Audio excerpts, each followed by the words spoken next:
Bienvenido nuevamente a nuestra cápsula de estos jueves de la serie Capacitados para enfrentar el día malo.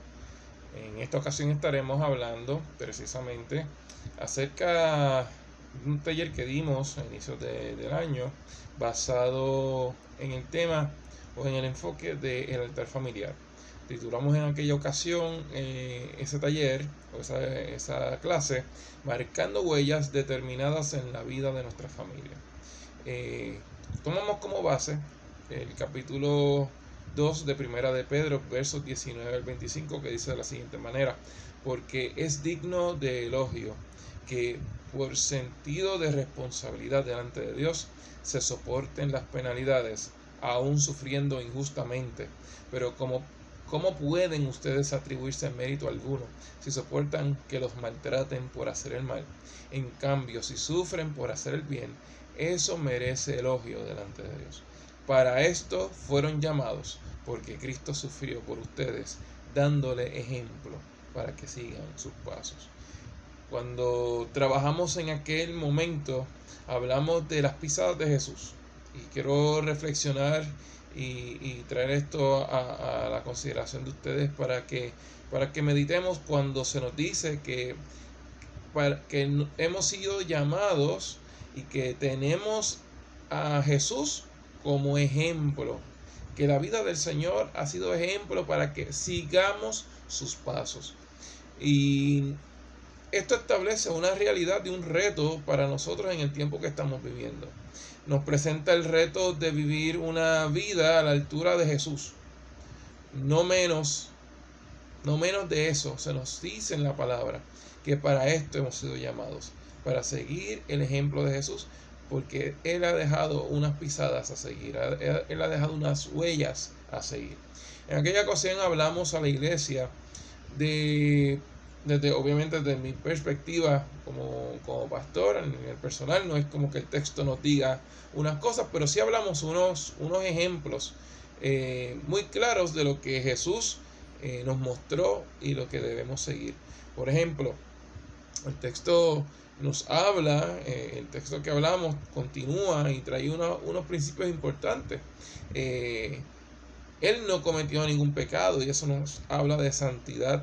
No hubo engaño en su boca, nos habla de honestidad. No insultaba cuando le insultaban, respeto. No amenazaba cuando padecía humildad. Cuando padecía, nos habla de humildad. Se entregaba a aquel que juzga con justicia. Eso nos habla de confianza.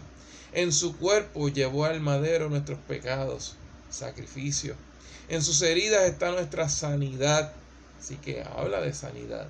Él sanó, Él sanaba. Es el pastor que cuida de su vida, de mi vida, de nuestra vida. Y eso nos habla del amor. Así que vemos cómo hay unas huellas muy claras que el Señor manifestó y dejó en la vida de aquellas personas que le han seguido, pero un modelo a seguir, un modelo para caminar, un modelo para vivir. Se nos pone como ejemplo de vida la vida del Señor. Ahora, cuando vemos el modelaje de Jesús, del Señor Jesús, y lo que el apóstol Pedro está diciendo es que el sufrimiento es parte del proceso de vida de cada uno de nosotros. Y Pedro habla de que es una responsabilidad. Dentro de nuestro llamado, el sufrimiento es una responsabilidad. Y el sufrimiento se puede manifestar en penalidades, castigos, ¿verdad? En maltratos, humillaciones, palabras despectivas, muchas cosas. Y las injusticias, ¿verdad? Y todo esto ante los ojos nuestros ojos como seres humanos, pueden ser vistos como un problema, como algo que no quisiéramos que pasáramos, pero ante los ojos de Dios es algo elogiable. Vuelvo a leer el texto: porque es digno de elogio que por sentido de responsabilidad delante de Dios se soporten las penalidades. Hay un llamado a soportar, a enfrentar las penalidades, aún sufriendo injustamente. Cuando el sufrimiento llega de manera injusta, muchas veces nosotros nos ponemos en la actitud de lucha, en la actitud de resistencia, porque entendemos que es un acto injusto lo que estamos viviendo.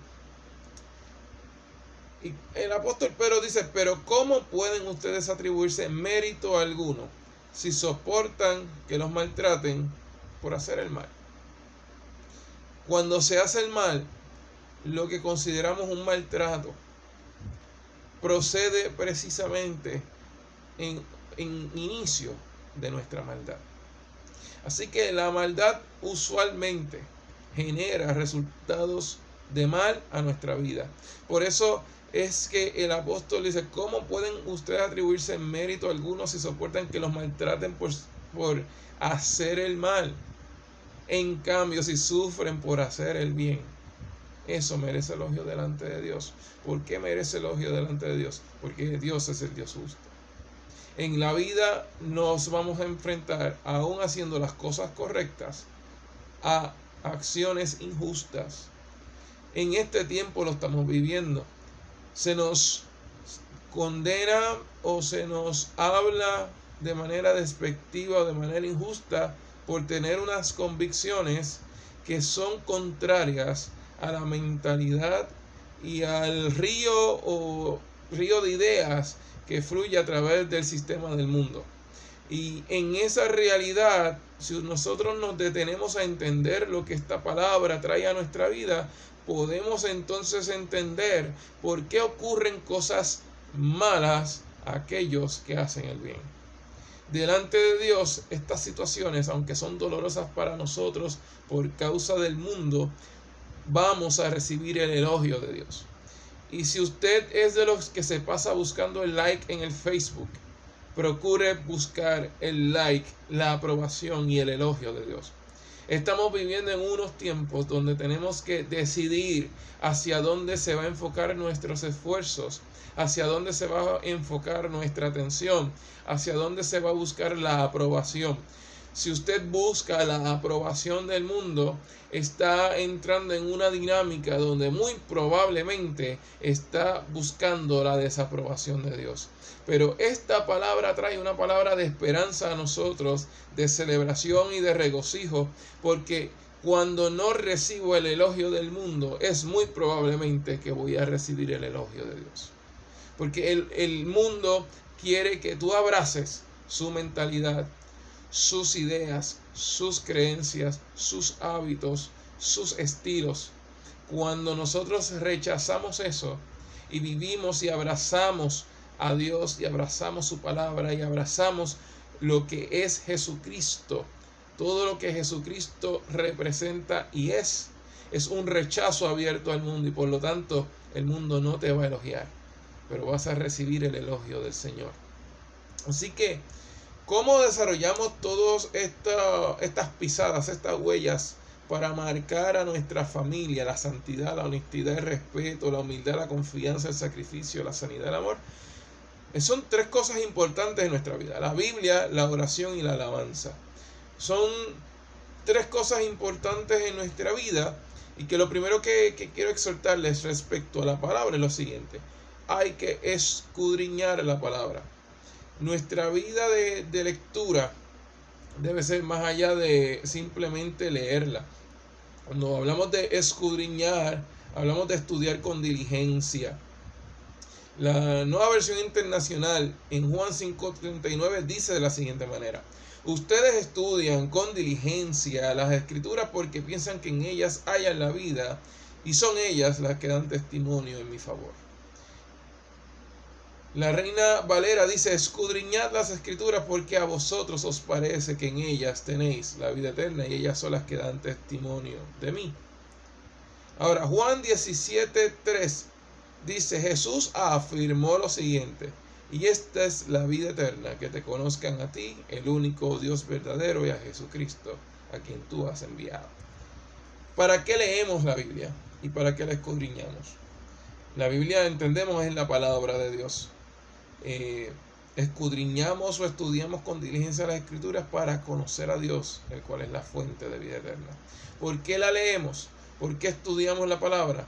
Porque es aquella que nos muestra quién es Dios. Dios se revela a nuestra vida de manera particular, nos permite creer en Él. Pero la revelación más fidedigna, más confiable es las Sagradas Escrituras. Y ellas dan testimonio o hablan de quién es Jesús. Jesús, en el momento en que habló, hacía referencia a las Sagradas Escrituras del Antiguo Testamento. El Nuevo Testamento tiene como base el Evangelio de Jesucristo, la vida de Jesucristo, el ministerio de Jesucristo, en el ministerio terrenal y lo ocurrido cuando resucita y asciende, y toda una gama de planteamientos y de verdades respecto a su reino venidero. Así que la Biblia nos muestra quién es Dios, su voluntad, lo que ha de hacer y quiénes somos nosotros en toda esa revelación que nos muestra de Dios en su palabra. Así que escudriñar requiere voluntad, requiere búsqueda y requiere tiempo. Y yo creo que aquí es donde está el asunto. Muchas veces nuestro argumento es que no teníamos tiempo. Ahora tenemos tiempo. Muchas veces es el que no sabemos dónde buscar y no tener voluntad, porque los afanes nos robaban la voluntad. Pero tenemos un tiempo idóneo para decidir buscar y escudriñar las Escrituras. Buscar, porque no es solamente tener el deseo, es que lo hagamos y sacar el tiempo, que creo en este tiempo que lo tenemos y que debemos aprovecharlo. Lo segundo es la oración.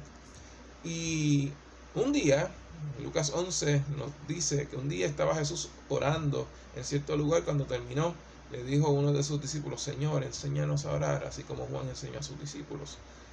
Y ahí es que Jesús enseñó el Padre Nuestro. Y hemos visto diferentes principios sobre el modelo de oración, ¿verdad?, del Padre Nuestro. Pero el Padre Nuestro promueve una relación cercana con Dios, promueve humildad, ¿verdad?, reconocer quién es Dios, promueve gratitud, promueve confianza y dependencia en el Padre, promueve una conciencia de la grandeza y atributos del Padre. Porque el propósito de la oración es desarrollar comunión con Dios.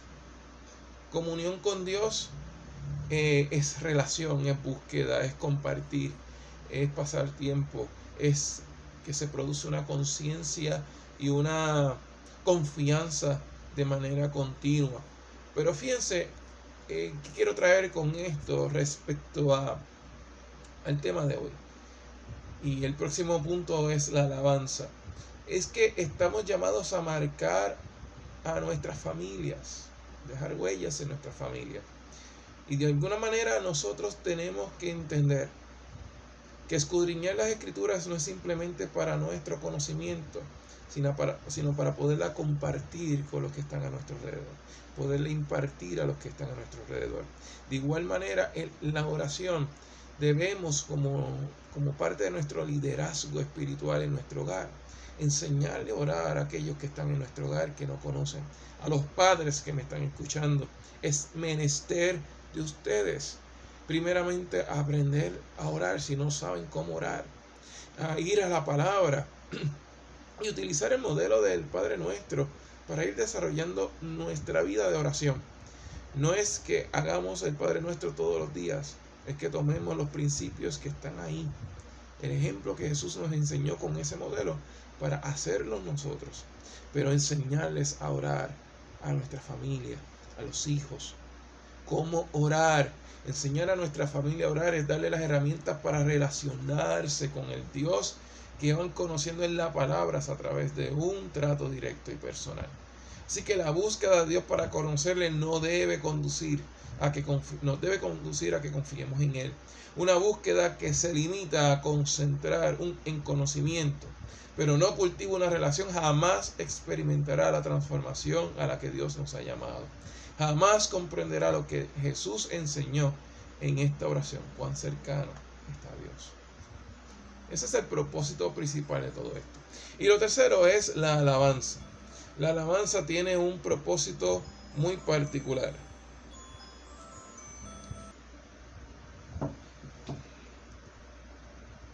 Es el refrigerio para el alma.